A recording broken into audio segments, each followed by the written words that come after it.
मेरे प्यारे दोस्तों, आप लोगों को प्रणाम, नमस्कार। मेरे मन में एक बात चल रहा था, सीए एनआरसी वगैरह का बहुत दिन हो गया। अभी तक इसका न्यूज़ जो है सो बंद हो रहा है। ये कानून तो लागू हो गया था। जहाँ तक मुझे पता है, यह कानून जो है कि जो बाहरी देश के जो मतलब कि लोग हैं, जो धार्मिक रूप से प्रताड़ित किया जा रहा है, जिनको उन लोगों को इस देश में लाया जाएगा, उनको नागरिकता दिया जाएगा। और इस देश के लोगों में जिसके पास नागरिकता नहीं है, जिसके पास सर्टिफिकेट नहीं है, आइडेंटिफिकेशन कोई डॉक्यूमेंट नहीं है, उसको इस देश से निकाला जाएगा। जहाँ तक हमें पता है, तो हमें नहीं समझ में आ रहा है कि इस देश में किसी को आने की ज़रूरत है, क्योंकि इस देश में एक ही चीज़ आ सकता है और वो है रोज़गार।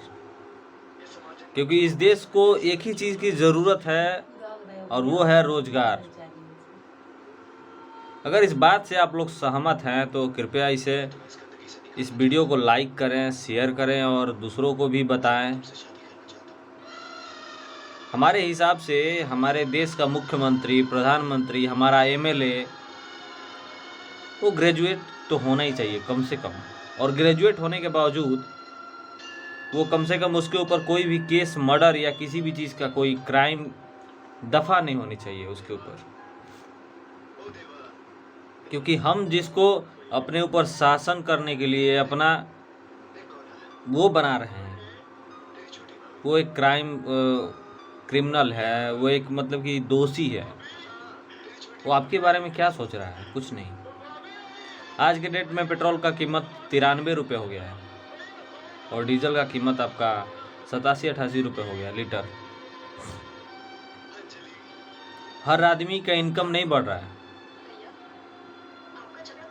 सैलरी तो दूर की बात है, आदमी को बेरोजगार किया जा रहा है, नौकरी से हटा रही है कंपनी।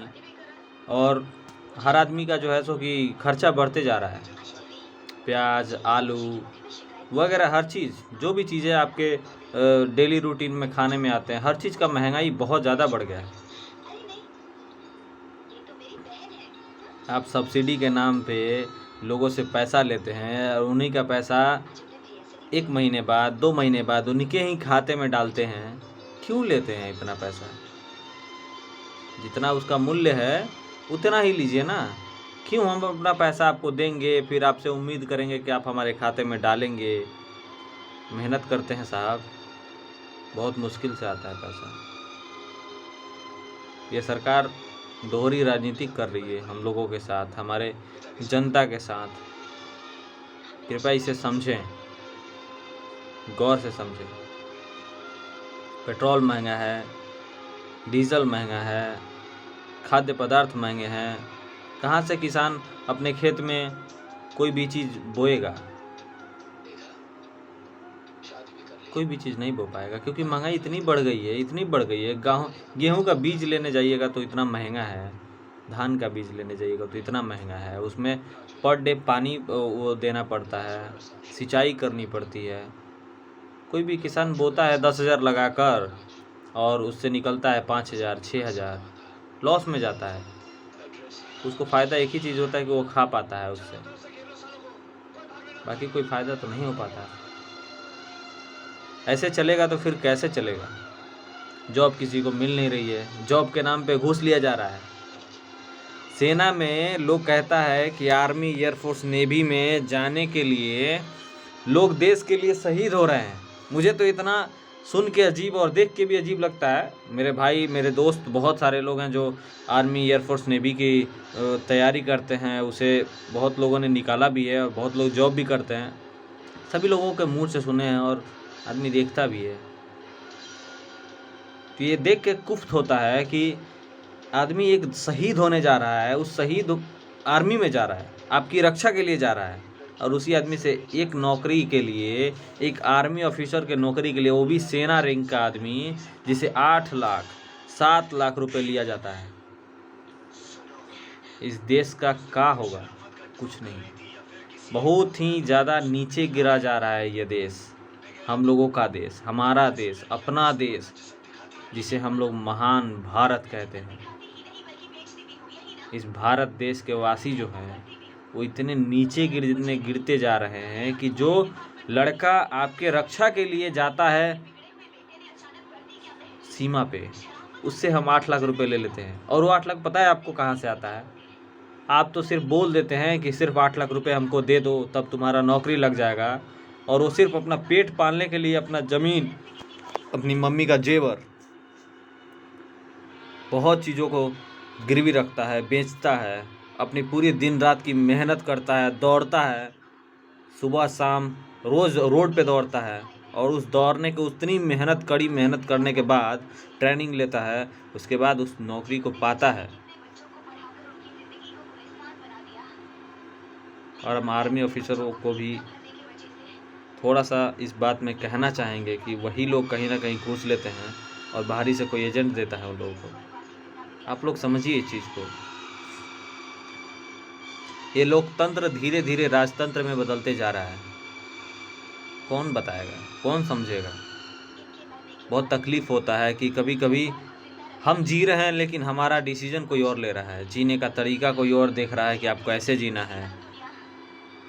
ठीक है, कानून है, आप कानून बना सकते हैं, हर आदमी का हक है जीने का, लेकिन आप कैसे कर सकते हैं?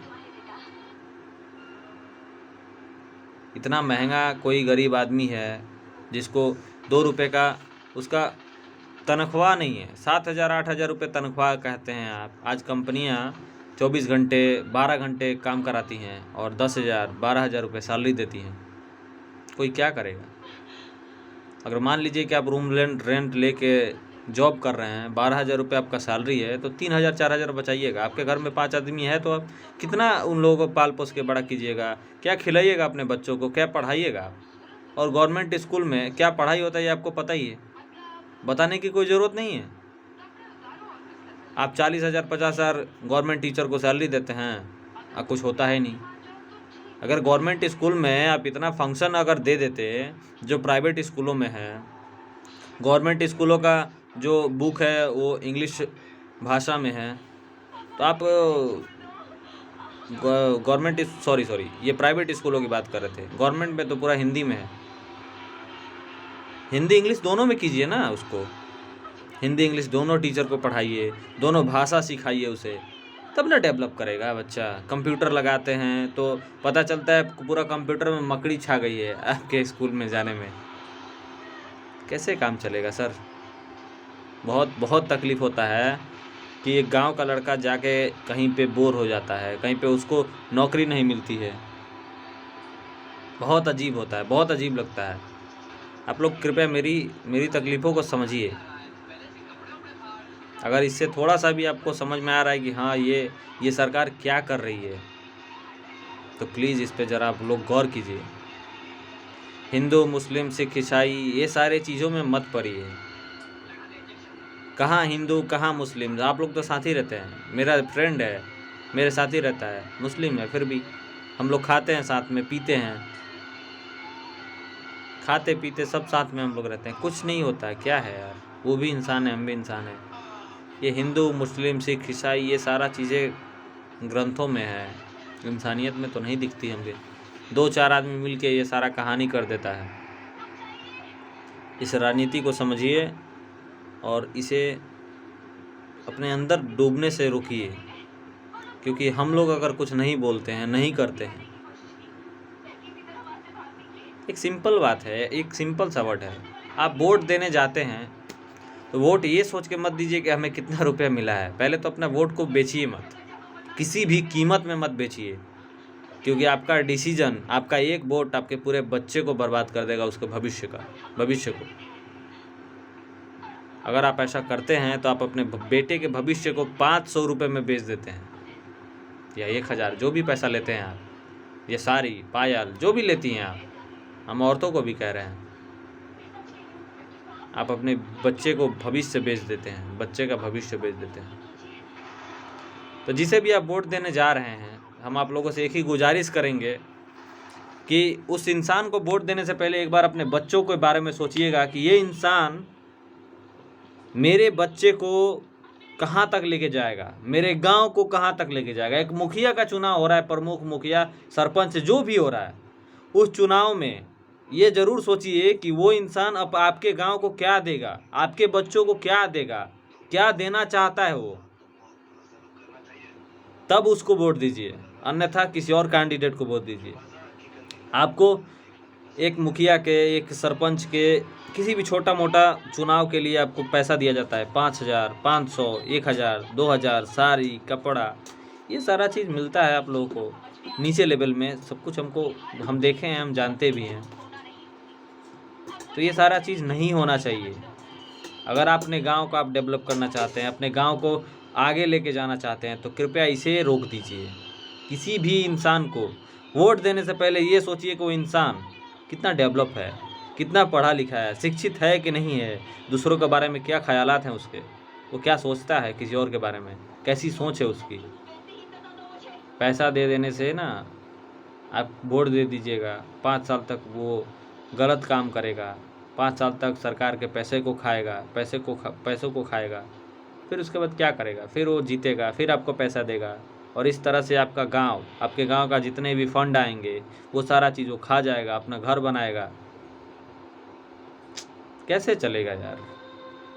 हर आदमी चाहता है मैं ठीक रहूं, मैं ठीक रहूं। यार मैं तो चाहता हूं कि मेरा पूरा गांव ठीक रहे, मेरा पूरा गांव मेरे साथ रहे। मैं चाहता हूं कि मैं अपने गांव में बहुत बहुत बहुत बड़े बड़े स्कूल, कॉलेजेस, हॉस्पिटल्स, लाइब्रेरीज, ये सारी चीज़ें खोलूं। फिर देखता हूं तो फिर बहुत ही ज़्यादा दिल थम जाता है कि ये कैसे होगा, कैसे मुमकिन है, हमसे होगा भी कि नहीं होगा।